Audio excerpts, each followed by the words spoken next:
안녕하세요. 토토방방입니다. 적중하신 가족방분들 모두 축하드립니다. 저희 가족방에서 모든 경기, 언어범 및 핸디캡, 최종 조합 공유해드리고 있습니다. 적중률 높은 가족방 입장은 고정 댓글에 있는 링크로 문의해 주시기 바랍니다. 6월 7일 월드컵 예선 6경기 분석 시작하겠습니다. 첫 번째로 북마케도니아 대 벨기에 경기 알아보겠습니다. 먼저 북마케도니아는 최근 5경기에서 3승 1무 1패의 성적을 기록하며 상승세를 보였습니다. 2025년 3월 20일 웨일스와의 경기에서 무승부를 거두었고 3월 23일에는 카자흐스탄을 완파하며 기세를 올렸습니다. 특히 공격진의 활약이 두드러지며 팀 전체적으로 안정적인 경기력을 보이고 있습니다. 이어서 벨기에는 2025년 3월 25일 기준으로 첫 경기를 치르지 않았습니다. 그러나 벨기에는 최근 5경기에서 4승 1무의 성적을 기록하며 강한 전력을 과시했습니다. 2025년 3월 20일 열린 아일랜드와의 경기에서 승리를 거두었고 3월 23일에는 슬로바키아를 이겼습니다. 에당 아자르와 로메로 루카쿠를 중심으로 한 공격진은 여전히 위협적이며 수비에서도 안정적인 모습을 보이고 있습니다. 종합적으로 볼 때 벨기에는 최근 경기력과 선수 구성에서 우위를 점하고 있으며 북마케도니아는 홈 경기에서의 강점을 살려 반격을 노릴 것으로 보입니다. 따라서 벨기에의 승리가 예상됩니다. 벨기에 승리를 추천합니다. 두 번째로 노르웨이 대 이탈리아 경기 알아보겠습니다. 먼저 노르웨이는 최근 A매치에서 안정된 수비력과 직선적인 공격 전개를 바탕으로 좋은 흐름을 이어가고 있습니다. 특히 예선 2경기 모두 승리를 거두며 자신감을 얻은 상태로 홈 경기라는 점에서 더욱 유리한 입장에 서 있습니다. 팀 전반적으로 피지컬과 활동량을 앞세운 중원 장악력이 강점이며 세트피스에서도 강한 면모를 보여주고 있습니다. 이어서 이탈리아는 이번 경기가 예선 첫 경기인 만큼 경기 감각이나 조직력에서 일부 실험적 요소가 나올 수 있습니다.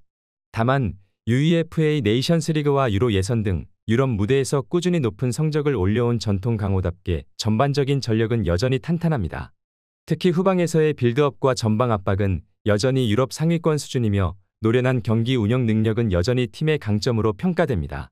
노르웨이의 활동량과 홈 분위기를 앞세운 공세가 이어지겠지만 이탈리아는 점차 중원에서 주도권을 되찾으며 안정적인 경기 운영을 할 것으로 보입니다.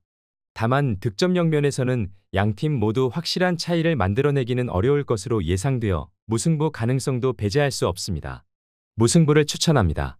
핸디, 언어범 및 최종 조합픽 받아보실 수 있는 가족방 입장 방법 알려드리겠습니다. 첫 번째로 영상 하단의 댓글을 클릭해주세요. 두 번째로 댓글에 가족방 링크를 클릭해주세요. 마지막으로 채팅 참여하기 누르신 후 메시지 주시고 답장 기다려주시면 가족방 입장 도움드리도록 하겠습니다. 그럼 분석 이어가 보도록 하겠습니다. 세 번째로 체코 대 몬테네그로 경기 알아보겠습니다. 먼저 체코는 전통적으로 조직적인 수비와 강한 중거리 슈팅 그리고 세트피스에서의 집중력을 무기로 유럽 중상위권 전력을 유지하고 있는 국가입니다. 최근 A매치 성적도 안정적인 흐름을 보이며 특히 홈에서는 실점이 적고 효율적인 경기 운영이 돋보입니다. 이번 예선에서도 두 경기 모두 실점 없이 승리를 챙기며 수비적인 안정감과 효율적인 공격 전개를 동시에 보여주었습니다. 이어서 몬테네그로는 체코에 비해 유럽 내 위상은 낮지만 최근 A매치에서의 성과를 바탕으로 꾸준히 성장 중인 국가입니다. 이전보다 안정된 수비 조직력과 빠른 역습 전개가 강화됐으며 결정적인 순간 집중력을 보여주는 팀입니다. 특히 이번 예선 2경기에서는 전후반을 잘 나누며 체력 분배와 수비 집중력이 돋보였고 체코와의 맞대결에서도 밀집 수비와 날카로운 역습을 노릴 가능성이 높습니다. 전술적으로는 체코가 점유율을 가져가고 주도권을 쥐는 가운데 몬테네그로는 수비 후 역습으로 응수할 전망입니다. 체코는 세트피스와 중거리 슛을 적극 활용할 것으로 보이며 몬테네그로는 수비 라인을 내리면서 상대의 공간을 차단하고 속공으로 한 방을 노릴 것입니다. 팽팽한 양상 속에 체코가 홈의 이점을 살려 승리할 수 있을 것으로 보입니다. 체코 승리를 추천합니다. 네 번째로 지브롤터 대 크로아티아 경기 알아보겠습니다. 먼저 지브롤터는 최근 5경기에서 1무 4패의 성적을 기록하고 있습니다.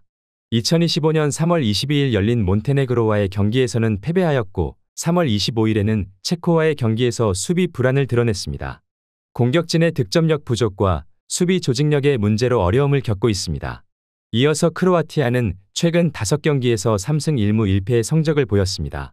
2025년 3월 20일 열린 프랑스와의 UEFA 네이션스 리그 1차전에서는 승리를 거두었고 3월 23일 2차전에서는 패배하였으나 연장전과 승부차기까지 가는 접전 끝에 패배하며 준결승 진출에는 실패하였습니다.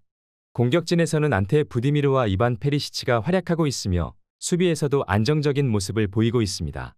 종합적으로 볼 때 크로아티아는 최근 경기력과 선수 구성에서 우위를 점하고 있으며 지브롤터는 수비 조직력의 문제를 해결해야 할 과제가 있습니다. 따라서 크로아티아의 승리가 예상됩니다. 크로아티아 승리를 추천합니다. 핸디, 언어버 및 최종 조합픽 받아보실 수 있는 가족방 입장 방법 알려드리겠습니다.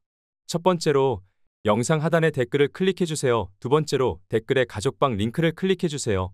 마지막으로 채팅 참여하기 누르신 후 메시지 주시고 답장 기다려주시면 가족방 입장 도움드리도록 하겠습니다. 그럼 분석 이어가 보도록 하겠습니다. 다섯 번째로 콜롬비아 대 페루 경기 알아보겠습니다. 먼저 콜롬비아는 현재 5승 5무 4패를 기록하며 6위에 올라 있으며 본선 직행권과 플레이오프권 경기에 서 있는 상황입니다. 최근 A매치 흐름도 나쁘지 않습니다. 특히 홈에서는 경기 템포 조절 능력과 강한 전방 압박을 통해 대부분의 상대를 어렵게 만드는 경기 운영을 보여주고 있습니다. 수비 라인의 안정감도 높아지면서 불필요한 실점이 줄었고 중원에서의 연결 능력도 개선되며 전체적인 조직력이 상승세에 있습니다. 이어서 페루는 남미 예선에서 고전 중입니다. 2승 3무 8패라는 성적은 현실적으로 본선 진출 가능성을 낮추고 있으며 최근 A매치 성적도 전반적으로 부진합니다. 경기당 득점력이 떨어지는 데다 수비 집중력에서도 불안감을 보이고 있어 강팀 상대로는 물론 중위권 팀과의 경기에서도 경쟁력이 떨어지는 모습이 이어지고 있습니다. 특히 원정에서는 경기력 기복이 심하고 공격 전개 과정에서도 창의성 부족과 결정력 부재가 반복되고 있습니다. 콜롬비아는 승점 확보를 통해 상위권 추격을 계속하려 할 것이며 페루는 남은 예선 경기에서 신락 같은 희망을 이어가기 위해 반드시 승점이 필요한 경기입니다. 하지만 전력과 분위기를 고려할 때 콜롬비아의 우세한 승리가 예측됩니다. 콜롬비아 승리를 추천합니다. 여섯 번째로 베네수엘라 대 볼리비아 경기 알아보겠습니다. 먼저 베네수엘라는 현재 3승 6무 5패로 7위를 기록 중입니다. 비록 승수는 적지만 패하지 않는 경기 운영을 바탕으로 꾸준히 승점을 쌓으며 중위권을 유지하고 있습니다. 최근 A매치 흐름도 나쁘지 않으며 특히 홈에서는 수비 조직력이 향상되고 중원에서의 압박 강도가 높아진 것이 눈에 띕니다. 공격에서는 다득점을 기대하긴 어렵지만 빠른 역습과 세트피스에서 꾸준히 위협을 가하고 있습니다. 이어서 볼리비아는 4승 2무 8패로 8위에 올라 있으나 원정 경기에서의 취약함이 뚜렷한 약점입니다. 해발 고도의 라파스에서 강한 모습을 보이지만 낮은 지대 원정 경기에서는 수비 집중력 저하와 조직력 붕괴로 인해 다수의 패배를 기록하고 있습니다. 최근 A매치에서는 홈에서 일부 반등 조짐을 보였으나 지속적인 수비 불안과 득점력 저하 문제는 여전합니다. 이번 경기의 중요성과 홈 어드밴티지를 고려할 때 베네수엘라가 경기를 주도할 가능성이 높고 실리적인 운영을 통해 승리를 가져갈 확률이 높습니다. 볼리비아는 수비적으로 버티겠지만 원정에서의 약점이 결국 결과에 영향을 줄 것으로 보입니다. 베네수엘라 승리를 추천합니다.